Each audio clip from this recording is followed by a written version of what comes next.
Assalamualaikum warahmatullahi wabarakatuh. Kembali lagi di channel Lubung Berani. Apa kabarnya teman-teman sekalian? Semoga teman-teman sekalian dalam keadaan baik-baik saja ya.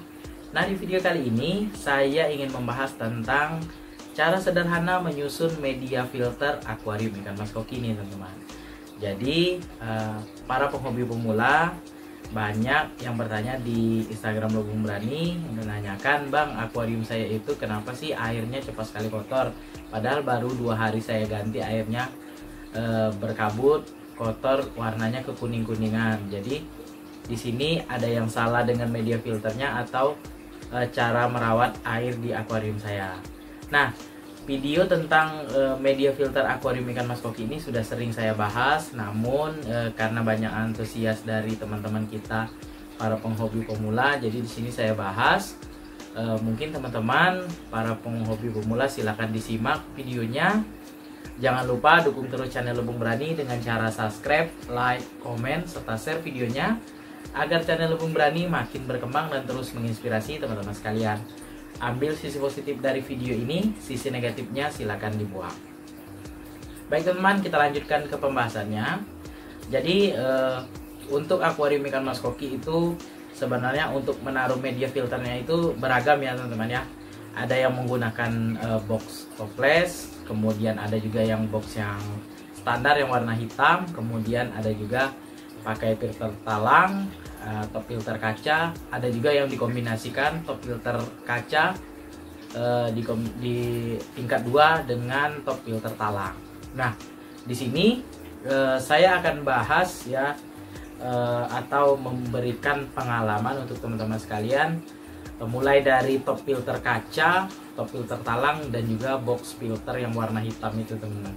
Bahkan yang menggunakan toples. Jadi saya sudah pernah mencoba filter yang mulai dari toples, top filter yang standar warna hitam itu yang box, kemudian talang, dan juga top filter kaca yang saya gunakan sekarang. Jadi kita bahas yang pertama teman-teman ya.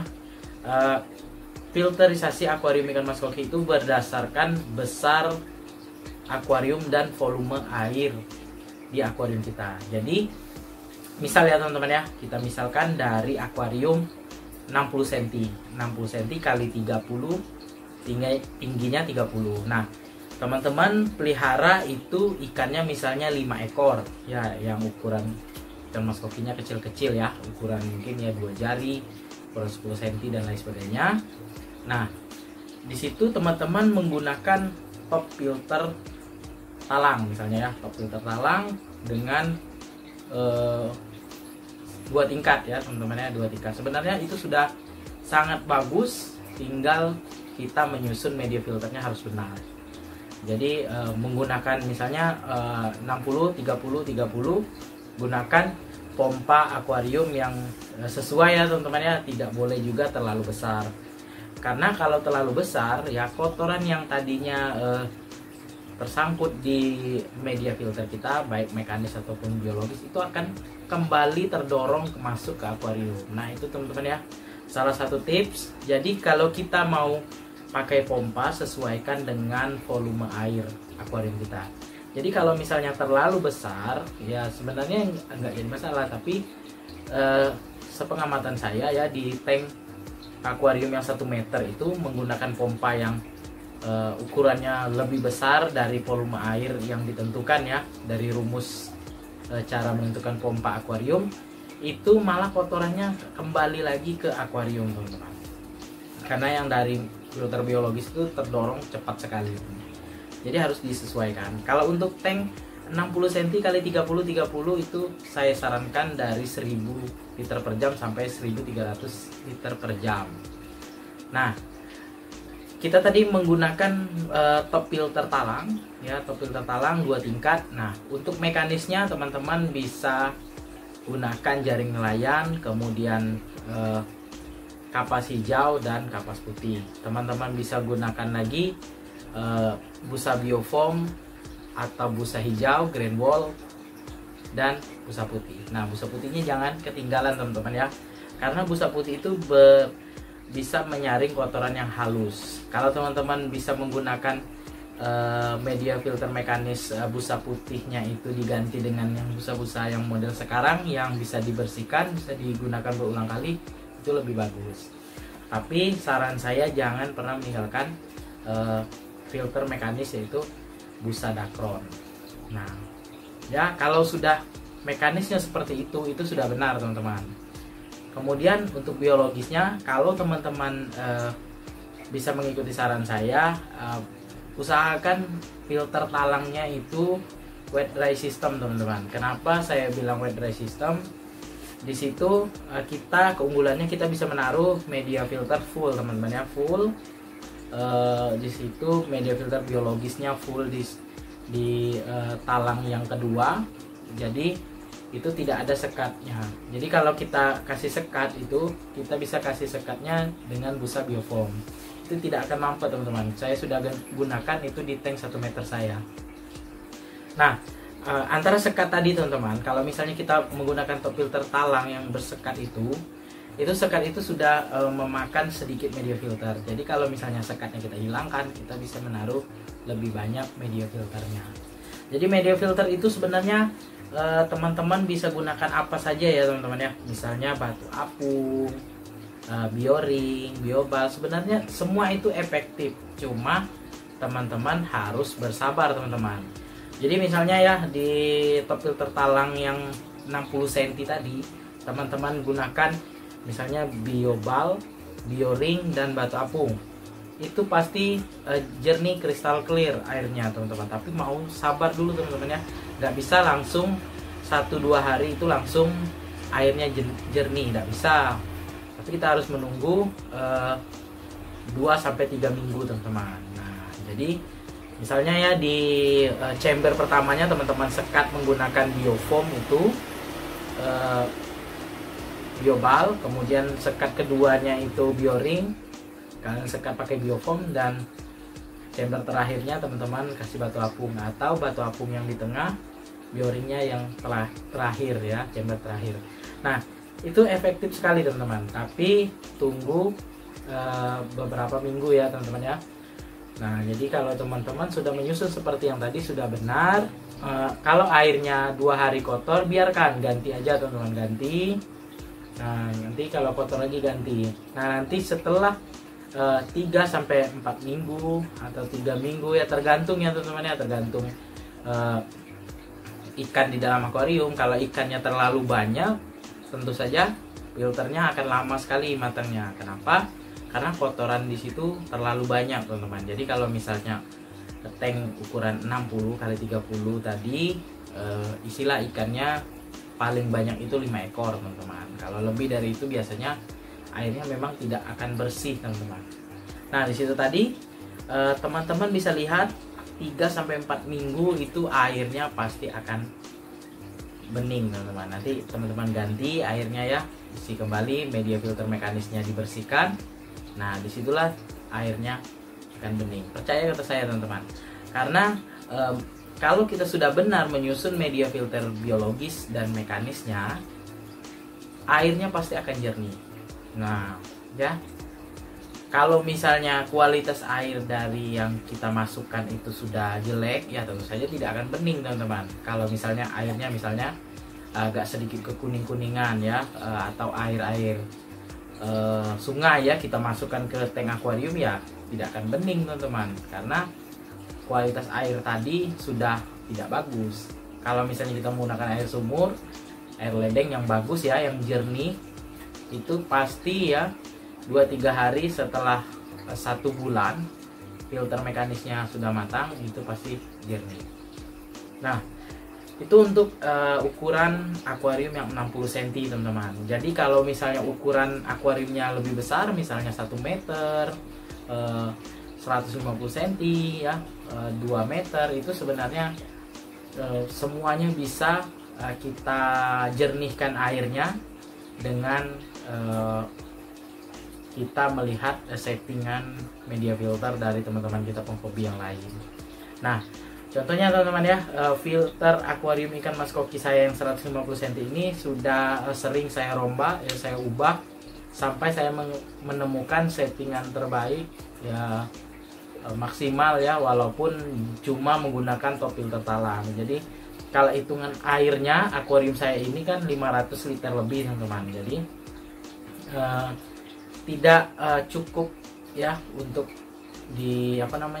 disaring kotorannya, dan juga filterisasinya belum maksimal kalau menggunakan top filter kaca yang ukuran 120 kali 15, tingginya 15, itu kurang maksimal. Jadi di sini saya memanfaatkan apa yang ada, saya maksimalkan dengan saya tambah sedikit box di atasnya itu ya. Saya bikin 2 tingkat, box mekanisnya itu saya bikin 2, dan penyusunan media filter mekanis itu juga saya ubah-ubah terus ya teman-teman, sampai menemukan penyusunan terbaik. Jadi kalau untuk susunan mekanisnya, kalau saya itu jaring nelayan 2 lapis, kemudian busa biofoam yang hitam itu 5 cm, kemudian busa hijau, dan busa dakron yang putih. Nah, alhamdulillah itu merupakan settingan yang terbaik untuk mekanis saya teman-teman. Mungkin kalau ada teman-teman ilmu yang lain, boleh silakan diserap. Kemudian untuk biologisnya, pada awalnya saya menggunakan 60% itu bioring teman-teman, bioring, kemudian biokeramik ring, dan juga karang jahe teman-teman. Jadi untuk sekarang karang jahe tidak saya gunakan karena karang jahe itu dia kalau jadi media filter dia melebur teman-teman. Jadi seperti pasir-pasir kecil ya, seperti pasir silika lebih halus lagi, itu akan keluar di lubang output sini teman-teman. Jadi untuk mengurangi itu semua, saya tidak menggunakan lagi karang jahe di media filter saya. Nah, setelah saya baca-baca dan saya amati teman-teman penghobi ikan hias Mas Rocky yang ukuran tanknya sama dengan saya dan ada yang lebih besar, itu banyak menggunakan batu apung nih teman-teman. Jadi saya coba di 2 chamber sekitar 10 kilo batu apung saya tampung di chamber ya, chamber 1 2 itu. Kemudian di chamber ketiganya itu biokeramik ring, dan chamber terakhirnya itu bioring. Alhamdulillah saya amati sampai 3 minggu sampai 1 bulan airnya jernih teman-teman. Nah, ini kalau dilihat aslinya ini jernih sekali teman-teman. Jadi kalau misalnya pagi-pagi ya saya hidupkan lampu ya ketika saya mau berangkat kerja, ini memang banyak kotoran di lantai. Namun setelah agak-agak siang hari ya, sudah jam 12 itu sudah bersih teman-teman. Jadi itu kalau untuk susunan media filter akuarium saya. Jadi kalau teman-teman untuk penyusunan media filter biologisnya sudah benar, seperti yang saya jelaskan tadi, jangan takut ya teman-teman ya. Kalau airnya kotor ganti aja, ganti ya, isi kembali ya, bisa teman-teman 50% ya, isi kembali. Dan teman-teman harus bersabar karena untuk mematangkan atau media filternya itu dihinggapi oleh bakteri pengurai atau bakteri baik itu ya sekitar 2-3 minggu teman-teman ya, kita perlu bersabar ya. Jadi teman-teman harus selektif juga memilih media filter. Jadi bukan berarti media filter yang bagus, yang premium itu ya selamanya bagus untuk tank akuarium kita. Jadi kita bisa menggunakan media filter yang biasa saja ya, seperti batu apung, bioring, biobal, dan lain sebagainya. Nah, tergantung budget dan keuangan kita teman-teman ya. Kalau kita nggak sanggup beli media filter yang mahal di akuarium kita, cukup beli yang biasa-biasa saja, tapi kita maksimalkan. Nah, tadi saya bahas tentang pompa nih teman-teman. Jadi ini sedikit tips ya. Kalau teman-teman menggunakan pompa, saya sarankan berdasarkan rumus dari volume air. Jadi lebar panjang akuarium kali lebar kali tinggi akuarium dibagi 1000 teman-teman. Jadi di situ dapat berapa liter air akuarium kita. Nah, dapat berapa liter itu dikali 8. Nah, disitulah dapat ukuran pompanya. Jadi misalnya ya, tank akuarium saya ini 150 kali 60 tingginya 65 itu dapatlah 585 liter kalau nggak salah. Nah sebenarnya kalau dikali 8 ya itu dapat ukuran pompanya sekitar 4.800 kalau nggak salah ya. Nah untuk ukuran segitu kan nggak ada, yang ada itu 5.000 liter per jam. Namun kalau saya menggunakan 4.000 liter per jam, maka filter saya ini akan luber teman-teman, karena walaupun lubang outputnya ini 2, tapi saya yakini itu pasti luber teman-teman, karena di 3.200 liter per jam aja pompanya filternya itu sudah hampir mau luber. Jadi saya maksimalkan sekat antara chambernya itu saya lebarkan. Nah selain itu teman-teman, pompa yang terlalu besar itu melebihi rumus menentukan besar pompa akuarium itu ya. Pompa yang besar tadi bisa mendorong kembali kotoran masuk ke akuarium teman-teman. Nah terkecuali teman-teman ya, di lubang output itu teman-teman bisa taruh media filter, misalnya mekanis lagi seperti kapas. Contohnya ya, kalau misalnya di sump filter, kalau misalnya di sump filter itu ya besar, jadi pompa yang mendorong air ke atas itu dibungkus menggunakan filter mekanis seperti busa Dacron tadi atau biofoam dan lain sebagainya. Itu kemungkinan bisa teman-teman ya. Kalau misalnya top filter, takutnya nanti kita ganjel lubang outputnya itu bisa luber. Baik teman-teman, sekian dulu video dari saya mengenai menyusun media filter akuarium ikan mas koki sesuai dengan apa yang saya gunakan dan juga apa yang saya lakukan di akuarium saya. Semoga bermanfaat untuk teman-teman sekalian. Jika ada pertanyaan ataupun masukan untuk saya, silakan tulis di kolom komentar. Sebelum saya akhiri video ini, mohon dukungannya ya kepada channel Lumbung Berani dengan cara subscribe, like, komen, serta share videonya agar channel Lumbung Berani makin berkembang dan terus menginspirasi teman-teman sekalian. Ambil sisi positif dari video ini, sisi negatifnya silakan dibuang.